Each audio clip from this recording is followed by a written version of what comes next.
మనకి ఎగ్ లేకుండా, ఓవెన్ లేకుండా స్పాంజీ కేకు చూసారా? ఓవెన్ కూడా లేదండి, ఎగ్ లేకుండా ఎవరైనా తినొచ్చు, వెజ్ వాళ్ళు కూడా తినొచ్చు.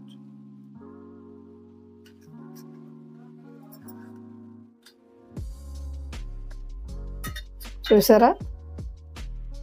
స్పాంజీ కేక్ చూసారండి, చాలా అంటే చాలా బాగుంది. నమస్తే అండి, welcome to our channel Jain Kisan రుచులు. ఈరోజు మనం ఎగ్ లేకుండా, ఓవెన్ లేకుండా కేక్ తయారు చేయటం చూద్దామండి.